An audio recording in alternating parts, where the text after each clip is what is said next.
Você acredita em forças malignas? Acredita no obscuro, em demônios? Por décadas, o casal mais famoso da história do ocultismo nos fez questionar a realidade com seus casos aterrorizantes. Eles não apenas investigaram o paranormal, mas se tornaram a inspiração para uma das franquias de terror mais lucrativas do cinema, Invocação do Mal. Vamos falar sobre o casalzinho polêmico? Cortei o cabelo, gostaram? Hoje a gente vai falar sobre Invocação do Mal 1, 2, 3 e 4. E além disso, eu também vou trazer os casos reais. Então eu aconselho que você pegue um copo d'água, uma pipoquinha, um chocolate, porque o vídeo vai ser longo. E antes que você comente assim, Jay, não trouxe a saga completa porque não tem só os Invocação do Mal. Não trouxe. Porque senão eu ia ficar 50 anos falando aqui, vocês iam ficar 3...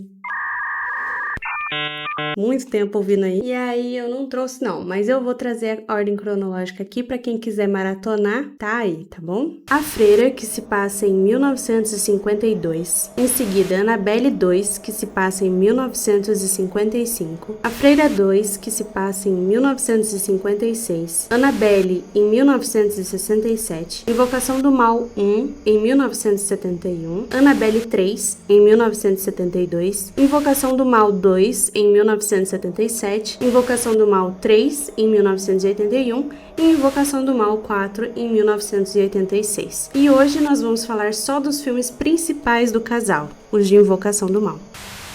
Ed Warren, nascido em 1926, cresceu numa casa que, segundo ele, era assombrada. Além disso, ele ouvia algumas vozes pela casa sempre que ele contava para o seu pai sobre essas experiências. Seu pai dizia que tudo tinha uma explicação lógica. Ele se tornou um especialista em demonologia, um ramo da teologia que estuda os demônios, e além disso também ele era pintor e escritor. Já a Lorraine Warren, ela se identificava como clarividente. No PTBR brasileiro, seria alguém capaz de sentir e perceber as energias sobrenaturais ou espirituais. E no colégio católico, onde ela estudava, ela chegou a ser castigada por dizer que a aura de uma freira era mais forte do que a da Madre Superiora. E isso fez com que ela repreendesse esse dom. Ela só começou a falar mais sobre isso quando ela conheceu o Ed de fato.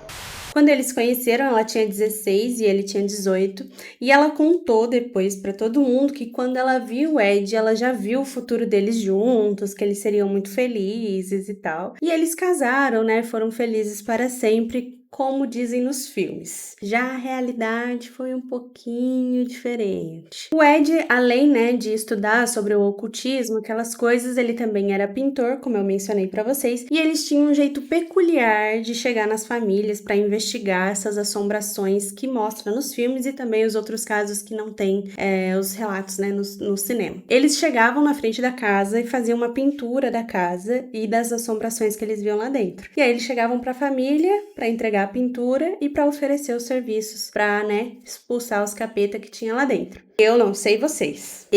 Se eu visse alguém na frente da minha casa pintando a minha casa, eu já ia chamar a polícia. Se essa pessoa chega pra mim com essa pintura e oferece um serviço pra expulsar um capeta que tem dentro da minha casa, eu chamo a polícia. Então, assim, não sei como, mas esse método deles funcionou por um tempo. Mas com o tempo, né, com o dom da Lorraine, com estudos do Ed, eles acabaram estudando cada vez mais e se especializando cada vez mais, até que eles abriram a Sociedade da Nova Inglaterra para Pesquisa Psíquica, para pesquisar fenômenos paranormais. Segundo eles, em mais, né, de 50 anos aí trabalhando com isso, eles atenderam mais de 10 mil casos, e de acordo com eles também todos esses casos são reais, mas fica aberto aí se são mesmo ou não. Dizem que algumas histórias eles exageraram, algumas histórias não aconteceram. Mas fato é que eles começaram a ficar famosos, começaram a fazer palestras, participar de programas de TV, e nisso muita gente também começou a duvidar deles, porque eles, querendo ou não, marcaram a história por falar sobre o sobrenatural, sobre o ocultismo, numa época que ninguém falava sobre isso, abertamente, ainda mais na TV, em palestras da forma como eles faziam. Então eles acabaram, querendo ou não, sendo charlatanismo ou não, eles acabaram fazendo história nessa parte do ocultismo e do sobrenatural.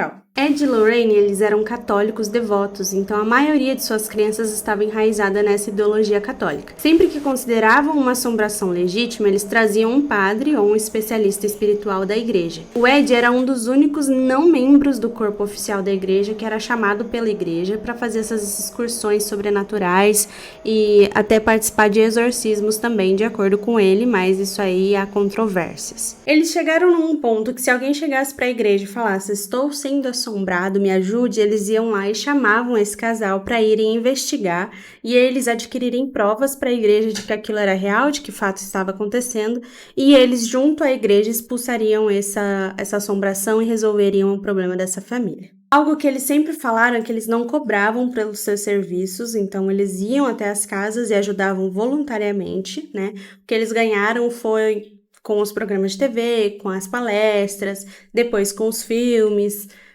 com os livros. E aí entra o papo de que será que era tudo real mesmo?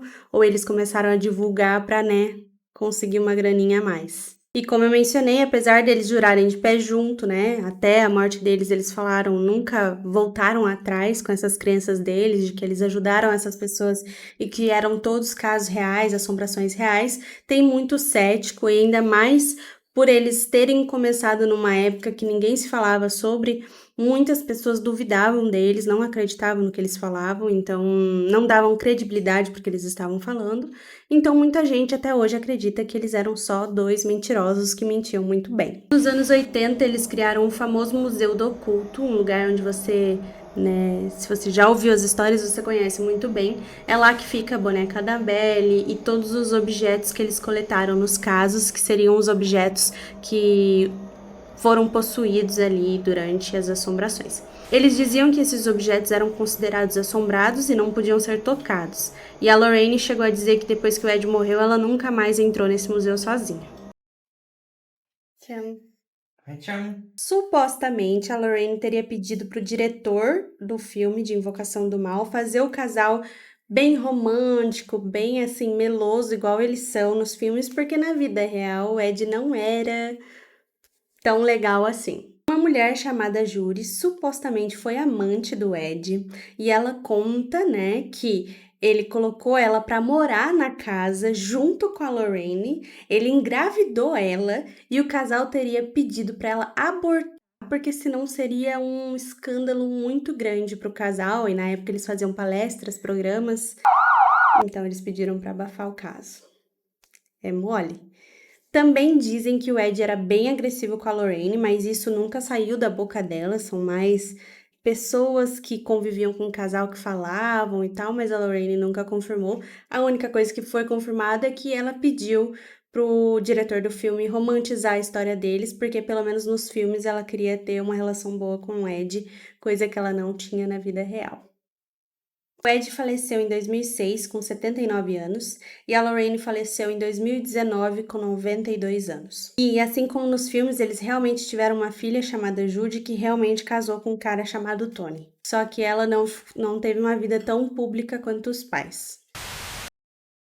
Nosso primeiro filme começa em 1971, clássico do cinema do terror, né? Começa com uma casa bem isolada, bem no meio da floresta, bem longe de tudo, que é pra se acontecer alguma merda, todo mundo morrer mesmo. Uma família muito feliz, a família Perron, se muda para essa casa com a esperança, né, de casa nova, vida nova, vamos ser felizes. Só que no primeiro dia que eles pisam lá já tá uma energia meio esquisita, um clima meio ruim, e na primeira semana já começa a dar merda. O pai da família, deixa eu lembrar o nome dele.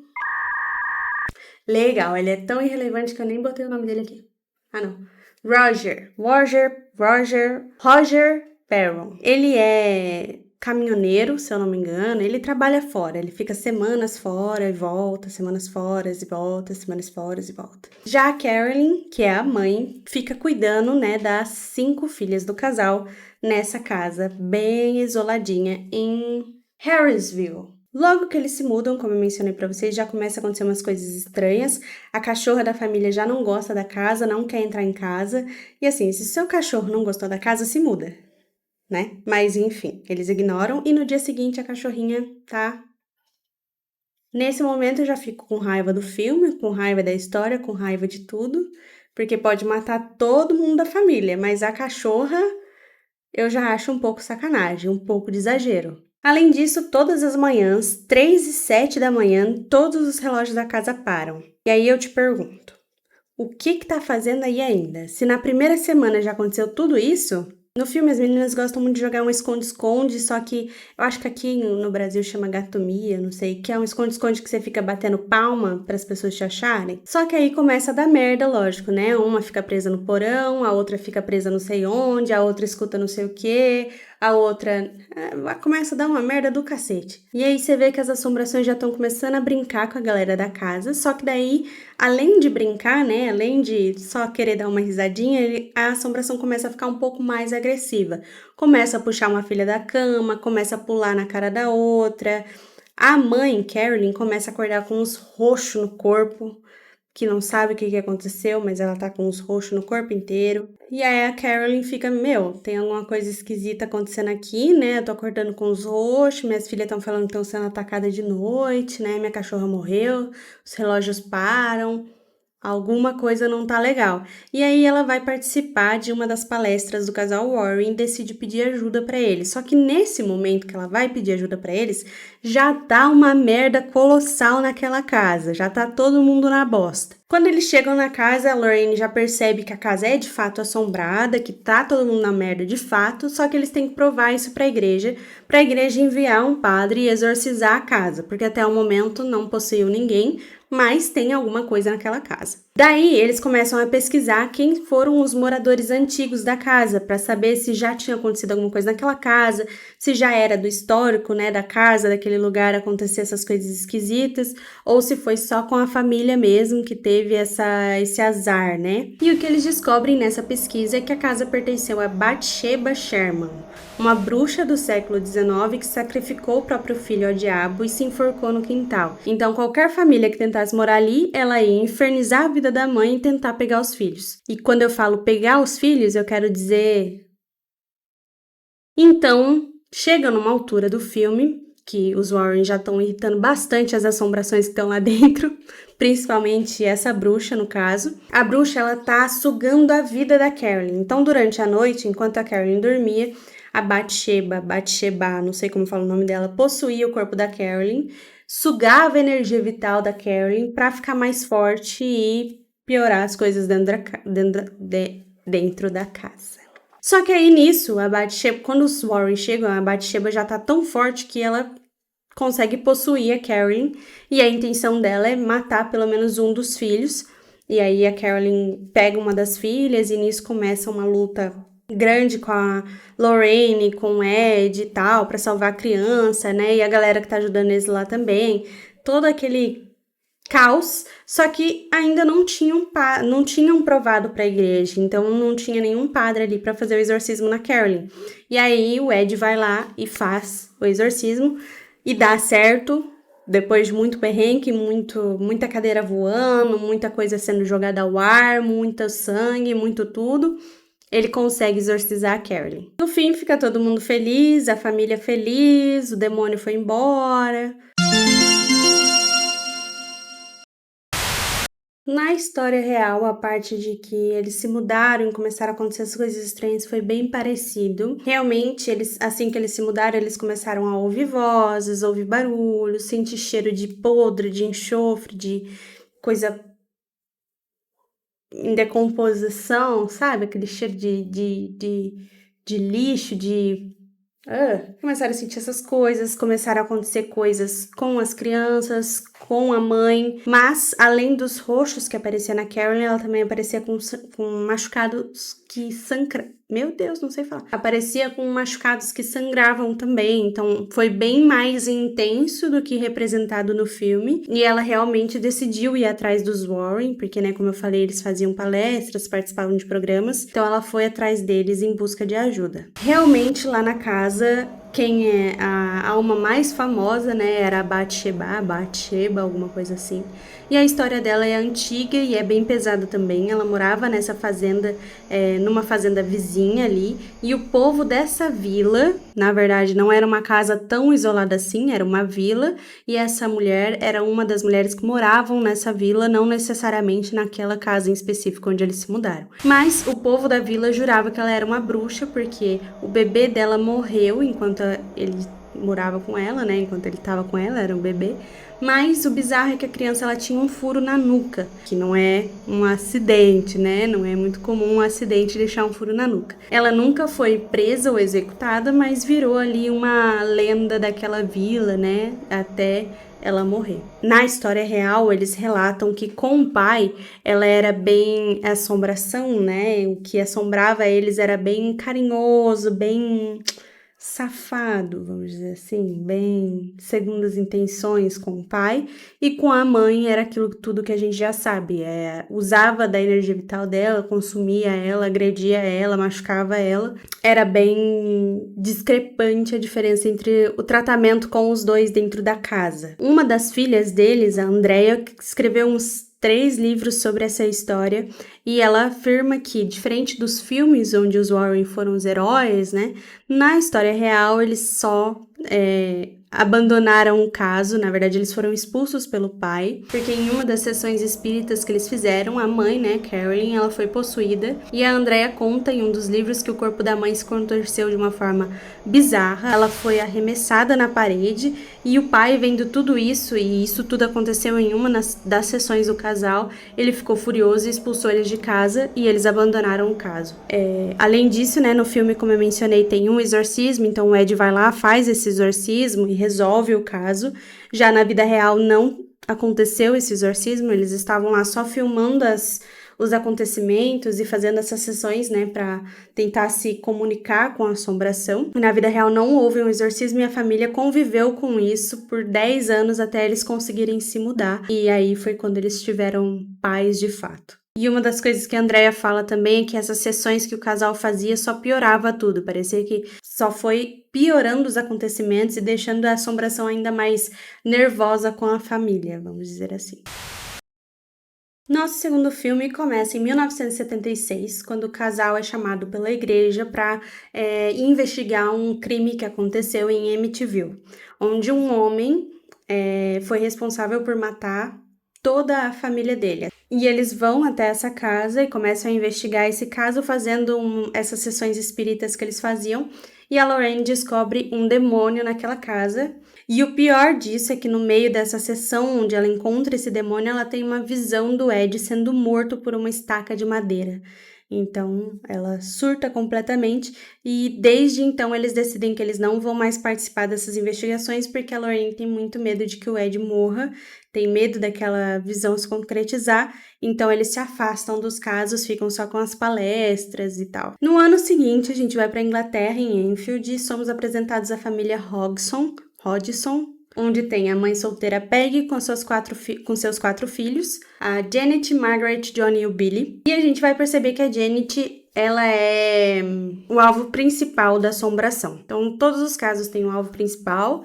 No caso do primeiro filme foi a mãe, nesse caso é a filha Janet. No segundo filme, as manifestações também começam bem rápido. Começa com as crianças, principalmente com a Janet. A Janet começa a ser puxada da cama pelo pé, começa a ter seu cobertor puxado, seu pé puxado. Ela começa a falar sozinha, então as irmãs veem ela falando com algo que não está ali, mas ela diz que está.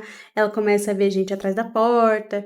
Até que um dia ela conta, né, pra irmã dela que tá acontecendo essas coisas, e elas contam pra mãe dela, e a mãe dela não tá acreditando, começa a brigar com elas, que vocês estão falando merda, não sei o que, não sei o que, não sei o que, não sei o que, não sei o que, bum! A cômoda voa pra porta. Eu não quero ouvir mais nenhuma palavra, agora pra cama, todo mundo! Pare de gritar! E aí a mãe dela resolve acreditar, né? E aí a família, depois que vê o móvel voando, pega suas coisinhas e vai ficar na casa da vizinha, né? Até verem o que tá acontecendo dentro da casa. Eu teria ido muito mais longe, mas tudo bem. Enquanto isso, a Lorraine e o Ed estão vivendo a vida deles comum, né? E o Ed é pintor, tá lá pintando um quadrinho. Quando a Lorraine vê, ele tá pintando o Valak, que é quem ela viu que ia matar o Ed. E aí fica aquele climão de merda, né? Porque ele não sabe que ela viu isso, só que ele já está sonhando com o demônio. Os Warren são acionados pela igreja, né, para irem atender essa família na Inglaterra, e mesmo relutando por conta de toda essa questão da Lorraine, que não quer que o Ed participe dos casos, eles topam ajudar a família e viajam para a Inglaterra. Mas até isso acontecer, a família já tinha chamado a polícia já tinha chamado a mídia e todo mundo começou a acompanhar o caso, junto com um psiquiatra. Então já estava super famoso aquele caso, todo mundo da cidade já sabia. E a família tava nesse meio desse caos, assim, e assombração, e mídia, e caos, e tudo, e o psiquiatra tentando provar que eles estavam fingindo, e outras pessoas que trabalhavam ali, né, com o culto também, com a mídia, eles estavam tudo ali participando, e até a entrevista a Janet fez, e o espírito, né, dizem que o espírito falou na entrevista. O espírito da casa é o Bill Winks, que se manifesta através da Janet. O Ed até tenta confrontá-lo com um crucifixo, fazendo o espírito, né, começar a falar coisas desconexas, começa a ficar meio... parece que ele tá nervoso e não consegue falar direito. A verdade é que as manifestações começam a ficar cada vez piores quando o casal tá por perto, e não foi diferente com essa família. Então começa a aparecer um homem torto para as crianças, até na casa da vizinha também. A Janet começa a ver mais coisa, falar mais coisa, então começa tudo piorar ali para a família. Até que um dia, esses outros investigadores que estavam investigando o caso conseguem filmar a Janet fingindo uma possessão.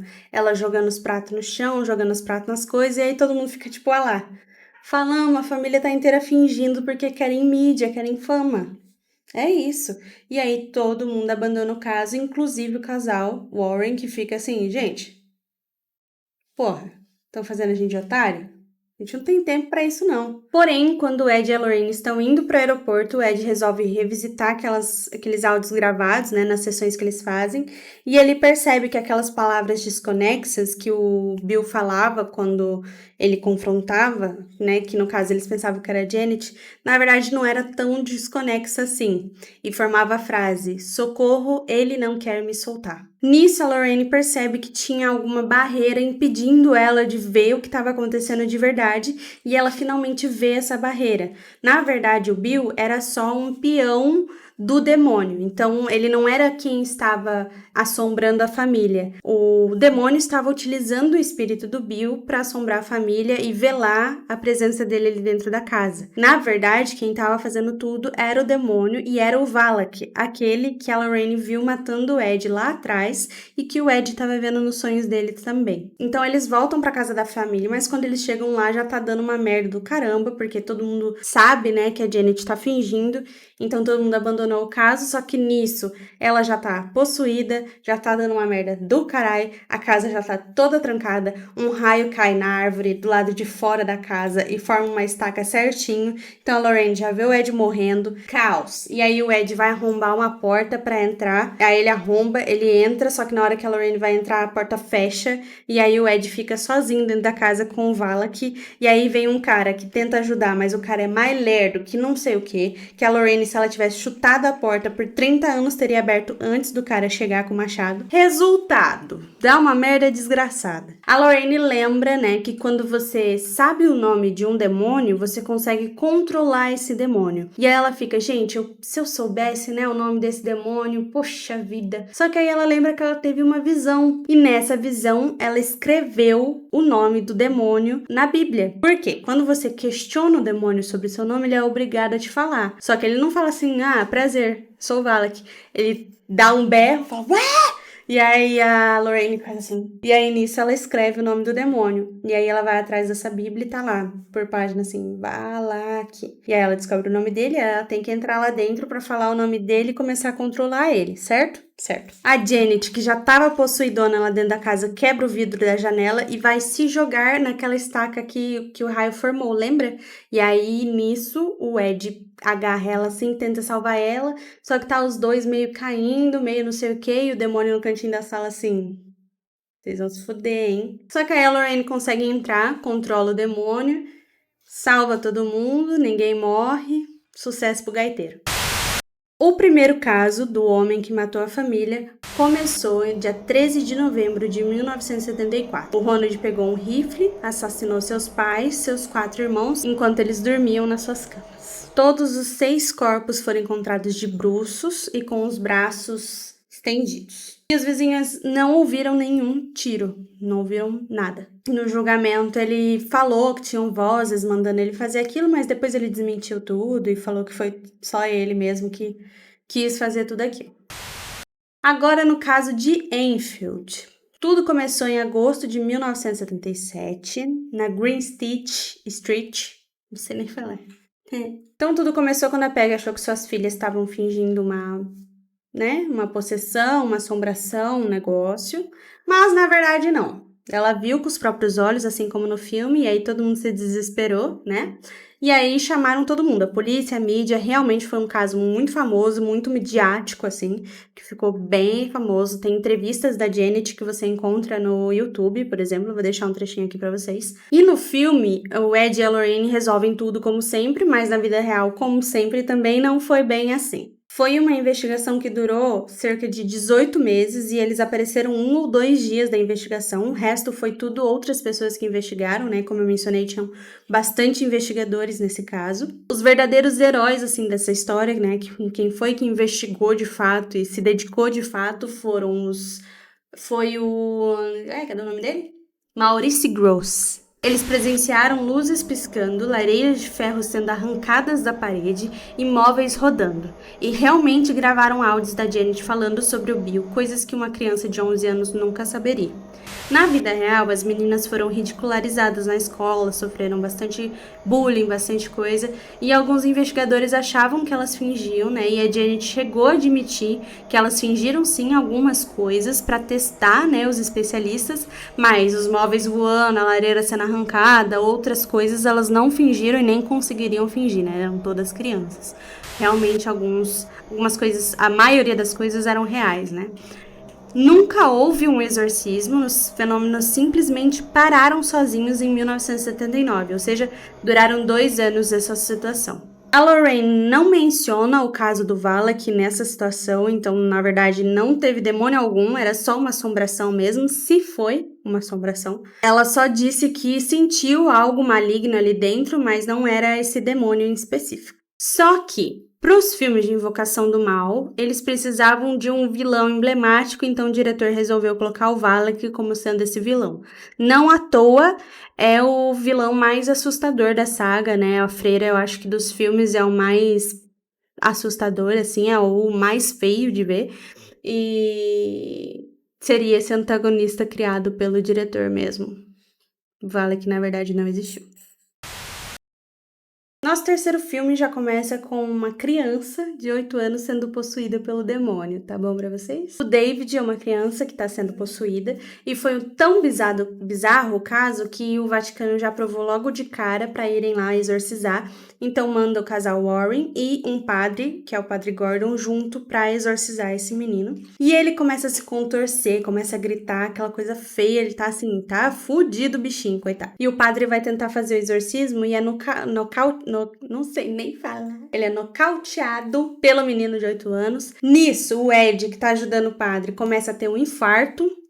Ou seja, já tá tudo na merda, já tá tudo fodido. A Lorraine tá lá assim, desesperada, mas sem fazer nada. E aí, nesse desespero, o cunhado desse menino, né, o namorado da irmã desse menino, resolve que é uma boa ideia ir até o menino e falar pro demônio: queridão, deixa ele e entra em mim. E aí, o demônio faz isso. Ele sai do menino de 8 anos e possui o Arnie, que é o cunhado desse menino, que tem...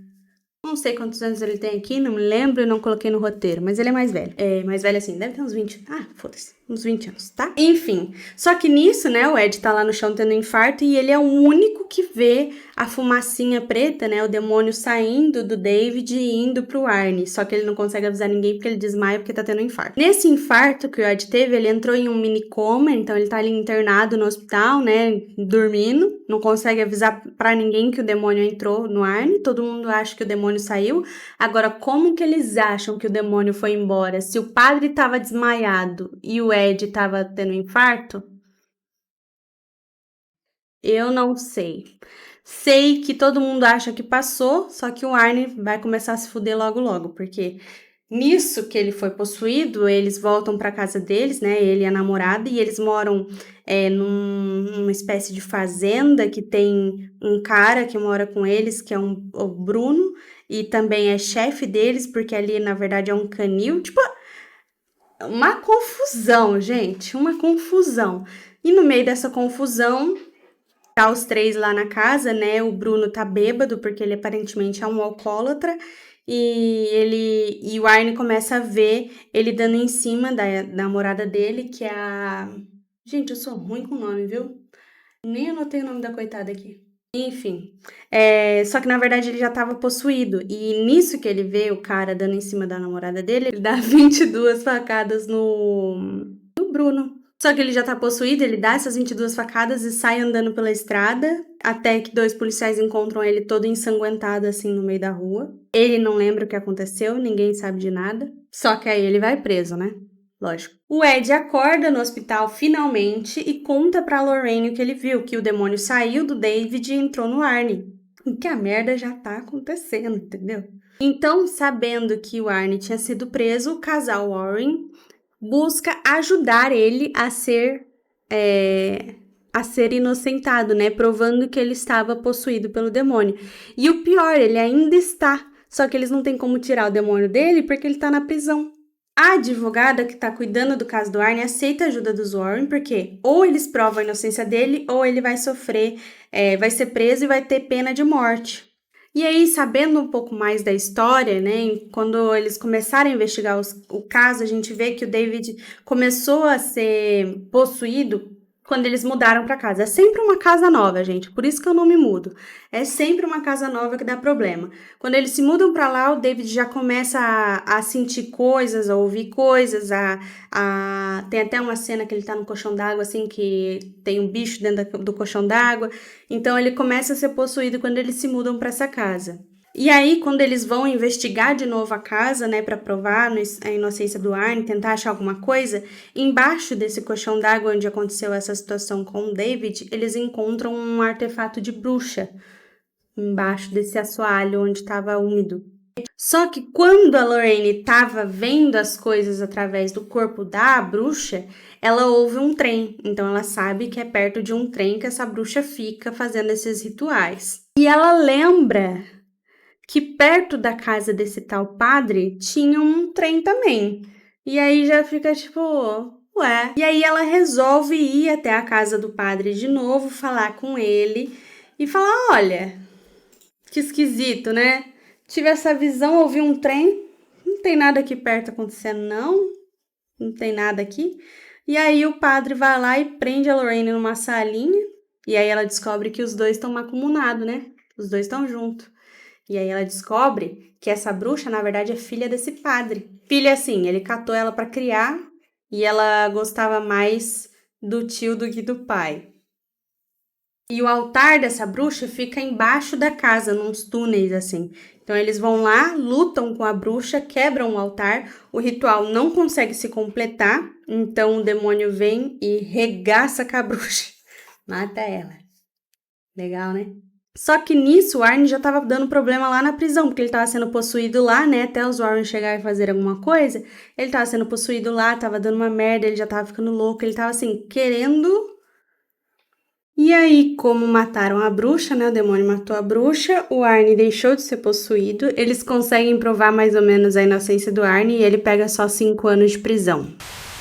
Já no caso real, tudo começou dia 2 de julho de 1980. A família Glatzel estava ajudando a Debbie e seu namorado Arnie Johnson a limpar uma casa alugada em Newton. O irmão mais novo da Debbie, o David, tinha 11 anos e ele afirmou ter visto um velho com os olhos escuros e cabelos brancos que o ameaçou. Diferente do filme, não teve um colchão que atacou o menino, não teve nada que atacou ele não começou a ouvir vozes, pelo menos não falou pra ninguém. Ele só começou a ter comportamentos estranhos, ele rosnava, estava sempre estressado, tinha algumas falava línguas esquisitas, desconhecidas, e aí a mãe dele resolveu chamar o casal Warren para tentar ajudar a família a entender o que estava acontecendo com o menino. E a Lorraine afirmou que quando viu o menino, ela viu uma massa preta junto com ele, assim. Os Warren documentaram vários pequenos exorcismos realizados por padres locais, e foi em um desses rituais que o Arnie, ele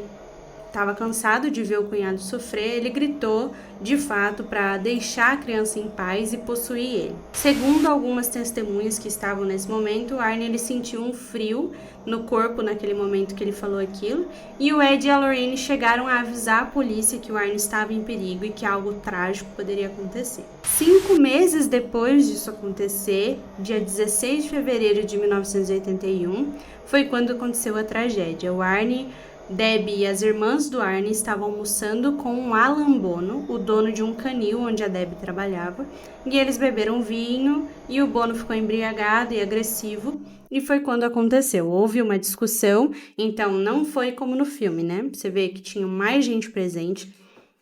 Ele de fato estava embriagado, ficou agressivo, aconteceu uma discussão e o Arnie rosnou como um animal pro Alan.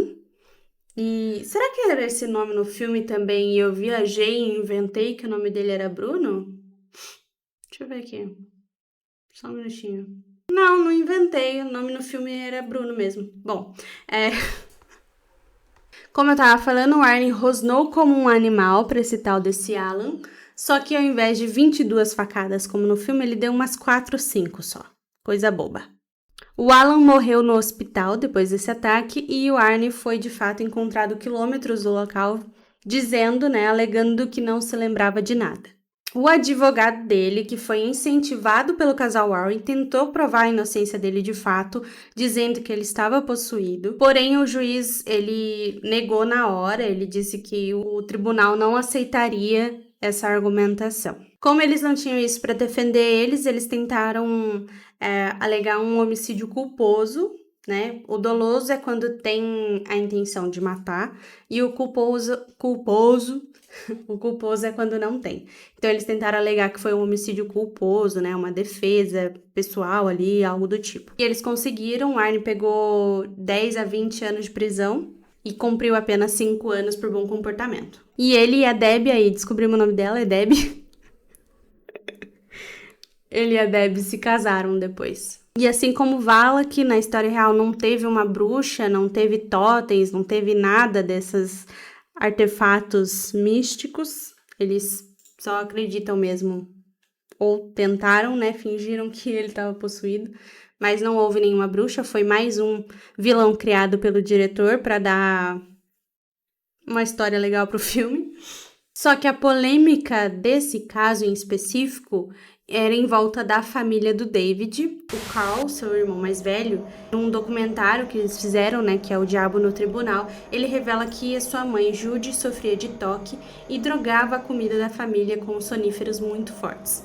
O Carl acreditava que as visões do David eram alucinações causadas por esses remédios e que os Warren se aproveitaram de uma criança doente para ganhar dinheiro. O Carl chegou a processar os Warren, alegando que eles aproveitaram do David e alegando também que com essa história eles arrecadaram cerca de $4.500, enquanto o casal arrecadaram mais de $80.000 com o livro deles. O processo foi rejeitado, mas gerou uma grande repercussão e o caso ficou bem manchado na mídia. E existem boatos aí de que a Debbie tinha um caso com esse tal de Alan e que, na verdade, esse ataque foi um ciúmes do Arnie por parte do Arnie.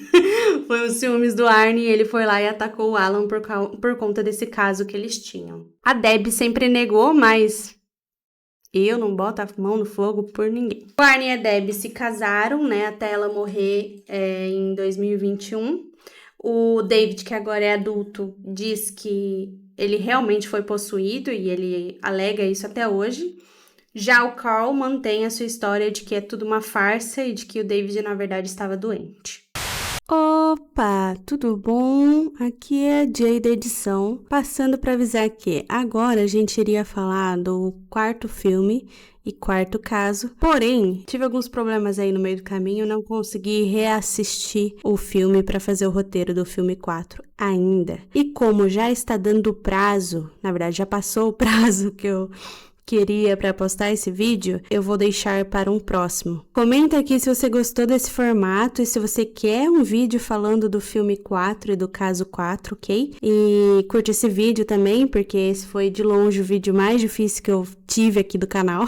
E se inscreve aí, tá bom?